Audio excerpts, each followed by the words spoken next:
வல்வெட்டி துறையில் sea view, boating, party hall, luxury rooms, Indian restaurant, village hotel யத்னா, northern point. வணக்கம். இது ஐபிசி தமிழின் பிரதான செய்திகள். செய்திகளோடு நான் லக்ஷனா யாதவன். முதலில் தலைப்புச் செய்திகள். கொழும்பில் சீன நாட்டவர்களின் மோதல், அம்பலமான கொலை, விசாரணையில் வெளியான பகிர் தகவல்கள்.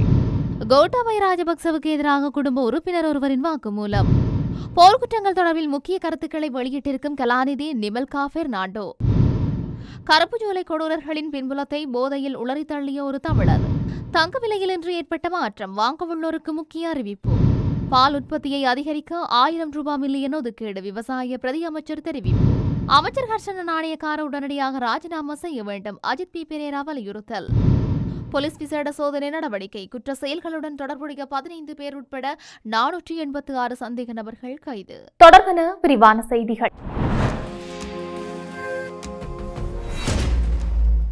கொழும்பு துறைமுக நகரத்தில் இரு சீன குழுக்களுக்கு இடையே இடம்பெற்ற வன்முறை மோதல் சம்பவம் தொடர்பாக கொழும்பு துறைமுக காவல்துறையினரும் எகலியகொட காவல்துறையினரும் இணைந்து தீவிர விசாரணைகளை மேற்கொண்டு வருகின்றார்கள். அந்த வகையில் குறித்த மோதல் சம்பவம் தொடர்பில் பல்வேறு உண்மைகள் வெளிப்படுத்தப்பட்டுள்ளன.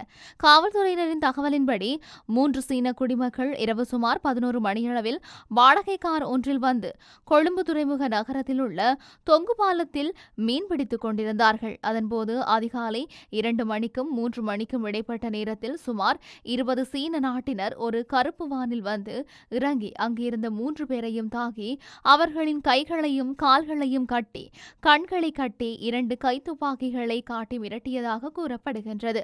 பாதிக்கப்பட்டவர்களின் கைகளும் கால்களும் கட்டப்பட்டிருந்ததாகவும் அவரது கண்கள் கட்டப்பட்டிருந்ததாகவும் அவர் பலத்த காயங்களுடன் இருந்ததாகவும் அவரது உடல் கற்களால் மூடப்பட்டிருந்ததாகவும் காவல்துறை தெரிவித்துள்ளது. இந்த நிலையில் தனியார் வைத்தியசாலையில் சிகிச்சை பெற்று வரும் காயமடைந்த 2 சீன நாட்டினரும் சடலமாக மீட்கப்பட்டவர் ஹாவோ ஷோங் என்று அடையாளம் காட்டியுள்ளனர். இதன்படி அவரை கடத்துவதற்கு பயன்படுத்தப்பட்டதாக நம்பப்படும் ஒரு வாகனத்தையும் புலனாய்வாளர்கள் மீட்டுள்ளார்கள். இந்த சம்பவத்துடன் தொடர்புடையதாக சந்தேகிக்கப்படும் 2 சீன நாட்டினர் கட்டுநாயக்கவில் உள்ள பண்டாரநாயக சர்வதேச விமான நிலையம் வழியாக நாட்டை விட்டு வெளியேற முயன்றபோது கைது செய்யப்பட்டுள்ளார்கள். முன்னாள் ஜனாதிபதி கோட்டாபய ராஜபக்சவுக்கு எதிரான விசாரணையில் புதிய திருப்பம் ஏற்பட்டுள்ளது. அவரின் சகோதரியின் மகனான முன்னாள் கடற்படை அதிகாரி மாலக சந்திரதாச கொழும்பு மத்திய குற்றப்புலனாய்வு பிரிவில் அளித்துள்ள வாக்குமூலம் விசாரணையில் முக்கிய ஆதாரமாக கருதப்படுகின்றது. 1982 ஆண்டின் 12ஆம் இலக்க பொதுச்சொத்து சட்டத்தின் கீழ் கோட்டாபய ராஜபக்ச மற்றும் அவரது முன்னாள் தனிப்பட்ட செயலாளர் சுகீஸ்வர பண்டார ஆகியோருக்கு எதிராக விசாரணைகள் முன்னெடுக்கப்பட்டு வருகின்றன. கோட்டாபய ஜனாதிபதியாக இருந்த காலத்தில் சுகீஸ்வர பண்டார சம்பளம் பெற்றதாகவும் பின்னர் ரணில் விக்ரமசிங்க ஜனாதிபதியான பிறகும் விசேட ஜனாதிபதி திட்டத்தினூடாக அவருக்கு சம்பளம் வழங்கப்பட்டதாகவும் குற்றச்சாட்டுகள் முன்வைக்கப்பட்டுள்ளன. இந்த வழக்கில் தற்போது விளக்கமறியலில் உள்ள சுகீஸ்வர பண்டார தொடர்பாக கோட்டாபய ராஜபக்சவிடம் 2 முறை வாக்குமூலம் பெறப்பட்டுள்ளது. முதல் வாக்குமூலத்தில் சம்பளம் சுகீஸ்வர பண்டாரவுக்கு வழங்கப்பட்டதாக அவர் தெரிவித்திருந்தார். ஆனால் 2வது வாக்குமூலத்தில் அந்த பணம் தவறுதலாக தனது செயலாளராக இருந்த மாலக சந்திரதாசவுக்கு வழங்கப்பட்டதாக கூறியுள்ளார். இந்த முரண்பட்ட வாக்குவாதங்கள் காரணமாக விசாரணைகள் மேலும் தீவிரப்படுத்தப்பட்டுள்ளன. ஏற்கனவே சுகீஸ்வர பண்டார கைது செய்யப்பட்டுள்ள நிலையில் விசாரணை முடிவுகளின் அடிப்படையில் முன்னாள் ஜனாதிபதி கோட்டாபய ராஜபக்சவுக்கும் சட்ட நடவடிக்கை அல்லது கைது இடம்பெறக்கூடும் என்ற தகவல்கள் தெரிவிக்கின்றன. இளப்போரின் இறுதி தருவாயில் போர்க்குற்றங்கள் நடைபெற்றதற்கான சாட்சியங்கள் இருப்பதாகவும் ஆனால் இவை அந்த சந்தர்ப்பங்களில் அளிக்கப்பட்டுள்ளதாக கலாநிதி நிமல்கா பெர்னாண்டோ குறிப்பிட்டுள்ளார். வலையொலி தளம் ஒன்றுக்கு வழங்கிய செவ்வியிலேயே இதனை குறிப்பிட்டுள்ளார். தொடர்ந்து கருத்து தெரிவித்த அவர் நல்லாட்சியில் ஏற்படுத்தப்பட்ட நிலைமாறுகால நீதியை நிலைநாட்டுவதற்கு முன்னிலையில் செயல்பட்டவர். மேலும் மனித உரிமை மீறல்கள் தொடர்பாக JR ஜெயவர்தன அரசாங்க காலத்தில் இருந்து குரல் கொடுத்தவர். ஒரு யுத்தம் நிலவுவதாக பிரகடனம் செய்யப்பட்டது. எனவே பயங்கரவாதத்தை அடக்கும் விவகாரத்தில் குற்றம் நடந்திருந்தால் அந்த குற்றம் குறித்து நாம் விசாரணை நடத்த வேண்டும். அவர் பயங்கரவாதி என்பதால் தான் கொன்றேன் என்று கூற முடியாது. நமது தரப்பால் ஆயுதமற்ற நபர்கள் காணாமல் போகச் செய்தல், ஊடகவியலாளர்களை படுகொலை செய்தல் மற்றும் உயிரிழந்த போர்க்கைதிகளின் உடல்களை புதைத்த பின்னர் அவர்களின் கல்லறைகளை உடைத்து சேதப்படுத்துதல் போன்றவை போர்க்குற்றங்களாகும். மனித உரிமைகளை சார்ந்த ஒரு கட்டமைப்பும் உள்ளது. பயங்கரவாதிக்கும் மனித உரிமை உண்டு, தற்காப்பு உரிமை உண்டு. எமக்கு மட்டுமல்ல, எனக்கு அருகில் இருப்பவர் ஒருவரின் உயிரை பறிக்க ஒருவர் வருகின்றார் என்றால் அந்த நபரை தற்காப்புக்காக கொலை செய்வதற்கு கூட சட்ட பாதுகாப்பு குறிப்பிட்ட அளவுக்கு உள்ளது என்று குறிப்பிட்டுள்ளார். இந்த விவகாரத்தில் தமிழர்களுக்கு எதிரான தாக்குதல்கள் திட்டமிட்டு நடத்தப்பட்டதாகவும் அரசியல் ஆதரவு மற்றும் அரசு இயந்திரத்தின் ஒத்துழைப்பு இருந்ததாகவும் சில உறுப்பினர்கள் தெரிவித்துள்ளார்கள். இந்த குற்றச்சாட்டுகளுக்கு ஆதாரமாக மூத்த பத்திரிகையாளர் விக்டன் ஐவன் தனது கலு ஜீலையே செகவாது துமராய என்ற ஆய்வு கட்டுரையில் பதிவு செய்திருக்கின்றார். அந்த கட்டுரையில் அன்றைய கொழும்பு மேஜரும் UNP முக்கியஸ்தருமான கணேசலிங்கம் 1981 யாழ்ப்பாணம் பொது நூலக எரிப்பு சம்பவம் தொடர்பாக மதுபோதையில் பேசியதாகவும் அரசியல் தலையீடுகள் இருந்ததாகவும் குறிப்பிடப்பட்டுள்ளது. மேலும் 1983 கருப்பு ஜூலை வன்முறையின் பின்னணியிலும் அன்றைய அரசியல் தலைவர்களின் பங்கு இருந்ததாக விக்டன் ஐவன் தன்னுடைய எழுத்துக்களில் சுட்டிக்காட்டியிருந்தார். இலங்கையில் தங்கத்தின் விலை இன்று வீழ்ச்சியடைந்துள்ளதாக அகில இலங்கை நகையக வியாபாரிகள் சங்கம் தெரிவித்துள்ளது. அதன்படி நேற்று 24 கேரட் தங்கம் ஒரு பவுன் 3,77,000 ரூபாயாக விற்பனை செய்யப்பட்ட நிலையில் இன்று 3,000 ரூபாயால் குறைந்து புதிய விலை 3,74,000 ரூபாயாக பதிவாகியுள்ளது. 22 கேரட் தங்கம் ஒரு பவுன் 3,46,800 ரூபாயாக விற்பனை செய்யப்பட்ட நிலையில் இன்று அதன் விலை 2,800 ரூபாயால் குறைந்து 3,44,000 ரூபாயாக பதிவாகியுள்ளது.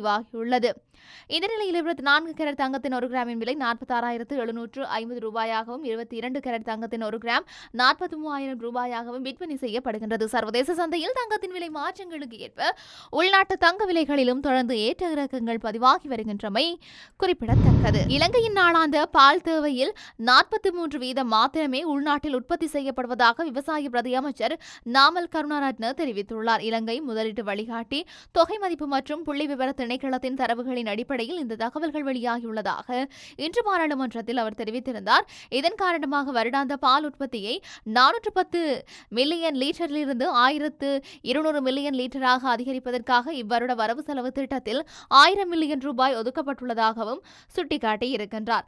பால் உற்பத்தியை அதிகரிக்கும் நோக்கில் நிக்கவரெட்டிய விலங்கு வளர்ப்பு பண்ணையை அபிவிருத்தி செய்வதற்காக மேலும் 1,000 மில்லியன் ரூபாய் நிதி ஒதுக்கப்பட்டுள்ளதாகவும் குறிப்பிட்டுள்ளார். எதிர்காலத்தில் நாட்டுக்கு தேவையான உயர்தர இன பசுக்கள் உருவாக்கும் ஒரு மைய பண்ணையாக நிக்கவரெட்டிய பண்ணையை மாற்றுவதற்கு எதிர்பார்ப்பதாகவும் குறிப்பிட்டும் இருக்கின்றார். நீதி மற்றும் தேசிய ஒருமைப்பாட்டு அமைச்சர் ஹர்ஷன நாணயக்காரவுக்கு எதிராக நம்பிக்கையில்லா பிரேரணையை முன்வைத்து அவர் பதவி விலக வேண்டும் என்று ஐக்கிய மக்கள் சக்தியின் களுத்துறை மாவட்ட நாடாளுமன்ற உறுப்பினர் அஜித் பி பெரேரா வலியுறுத்தியுள்ளார். பாராளுமன்றத்தில் நடைபெற்ற விவாதத்தில் உரையாற்றிய அவர் நீர்கொழும்பு சிறைச்சாலையில் கடந்த ஜூலை 5 மற்றும் 6 தேதிகளில் இடம்பெற்ற கைதிகள் மோதலில் சிறைச்சாலை அதிகாரி உட்பட 31 பேர் உயிரிழந்ததோடு 100க்கும் மேற்பட்டோர் காயமடைந்தமை நாட்டின் அண்மைக்கால சிறைச்சாலை வரலாற்றிலேயே மிக மோசமான சம்பவமாக அமைந்திருந்தது.